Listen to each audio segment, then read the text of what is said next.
जानवर ज़िबा करने के भी कुछ आदाब हैं। मसलन ये कि छुरी तेज होनी चाहिए, जानवर को ज़िबा करते वक्त उसे अजियत नहीं देनी चाहिए।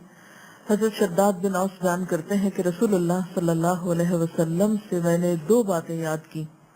आपने फरमाया, अल्लाह ताला ने हर चीज पर एहसान फर्ज किया, यानी एक मुहसिन जो है उसका एहसान सिर्फ इंसानों पर नहीं होता, जानवरों पर भी होता है। और जब ज़िबा करो तो अच्छे तरीके से ज़िबा करो। जब तुम में से कोई ज़िबा करना चाहे तो वो छुरी को अच्छी तरह तेज करे और अपने जानवर को आराम दे, यानी ज़िबा करते वक्त जानवर को किसी किस्म की तकलीफ नहीं देनी चाहिए। फिर इसी तरह यह है कि कुर्बानी करने वाला अगर कुर्बानी अपने हाथ से ज़िबा करे तो वो ज्यादा बेहतर है, लेकिन अगर वो खुद ना कर सकता हो तो किसी और से भी करवा सकता है और खुद पास खड़ा रहकर देख भी सकता है। फिर इसी तरह जानवर को किबला रुख करके दुआ पढ़ के ज़िबा करना चाहिए। बिस्मिल्लाह अल्लाहु अकबर से शुरू करना चाहिए।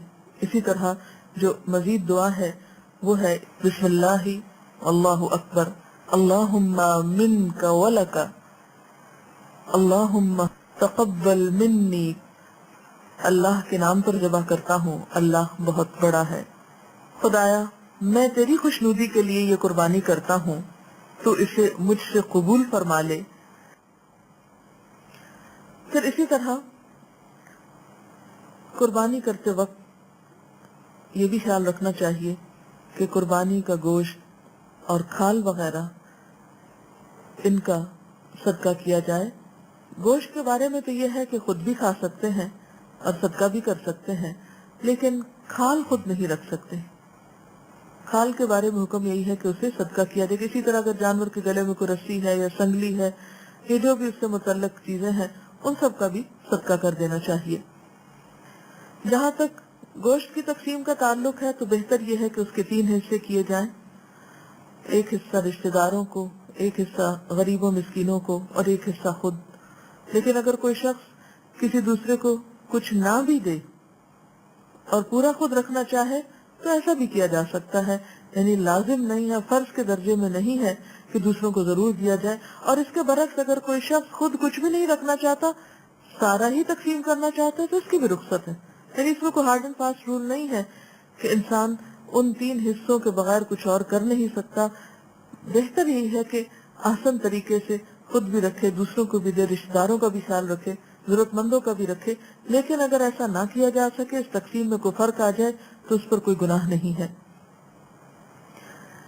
इस सिलसिले में अगर आपके जहन में मजीद कुछ सवाल हो तो वो बात ज्यादा बेहतर तौर पर वाज़ेह हो सकती है, तो मैं चाहूंगी कि अब आप सवाल कीजिए।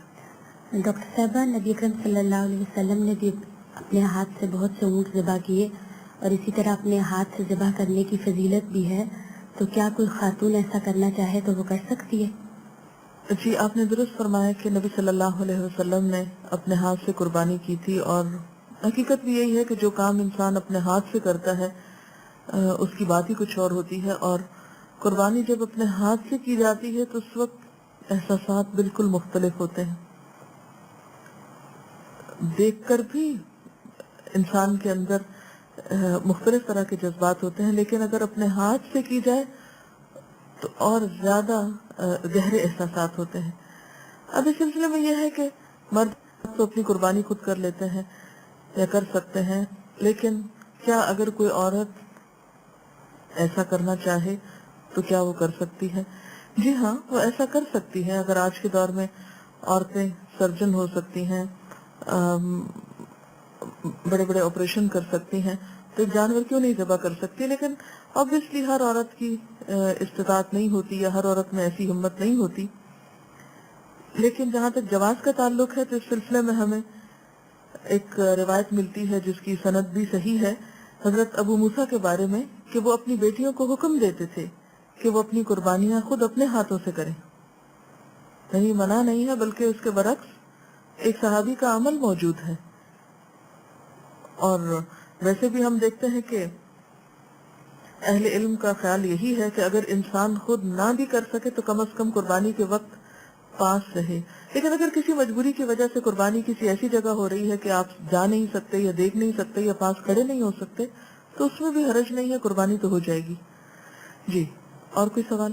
ڈاکٹر صاحبہ عموماً یہ دیکھا گیا ہے کہ جب گھروں میں قربانی کی جاتی ہے تو نبی صلی اللہ علیہ وسلم کی طرف سے بھی کی جاتی ہے، تو کیا ایسا کہا جا سکتا ہے؟ قربانی اپنی طرف سے کرنے کے علاوہ دوسروں کی طرف سے بھی کی جا سکتی ہے، اور خصوصاً اللہ کے رسول صلی اللہ علیہ وسلم کی طرف سے، کیونکہ آپ کے ہم پر بے شمار احسانات ہیں. آپ نے ہمارے لیے وہ کچھ کیا جو ہمارے والدین بھی نہیں کرتے. آپ سب جہان والوں کے لیے رحمت للعالمین تھے. اس لیے اگر کوئی شخص اپنے علاوہ نبی صلی اللہ علیہ وسلم کی طرف سے قربانی کرتا ہے تو اس کا یہ کام درست ہے اور بہت خیر و بھلائی کا باعث ہے انشاءاللہ.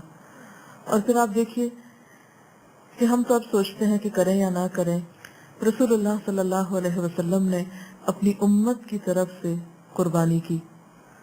حدیث میں آتا ہے کہ آپ صلی اللہ علیہ وسلم نے حضرت عائشہ سے چھری لانے کو کہا، آپ لائیں، آپ نے کہا کہ اسے تیز کرو. حضرت عائشہ کہتی ہیں کہ میں نے چھری کو تیز کیا. پھر آپ صلی اللہ علیہ وسلم نے مینڈے کو جو آپ کے لیے وہ پیش کیا گیا تھا، آپ کے کہنے پر جو آپ کے منگوانے پہ لایا گیا تھا، اس کو آپ نے لٹایا اور فرمایا بسم اللہ اللہم تقبل من محمد و آل محمد ومن امت محمد ثم ضحى به.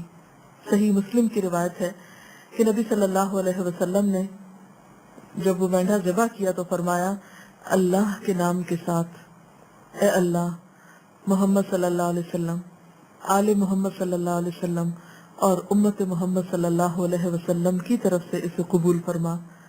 یہ کہہ کر پھر آپ نے اس مینڈے کو ذبح کیا. جی اس کے علاوہ کوئی اور سوال؟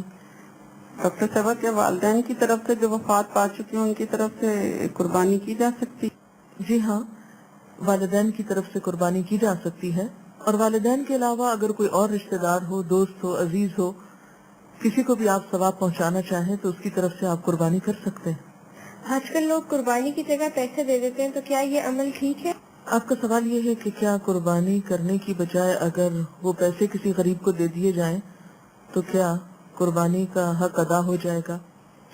بات یہ ہے کہ غریب کو پیسے دینے کے لیے تو پورا سال ہے آپ کے پاس، آپ جب چاہیں دیں، پیسہ دیں، کپڑے دیں، کھانا دیں، جو بھی دیں.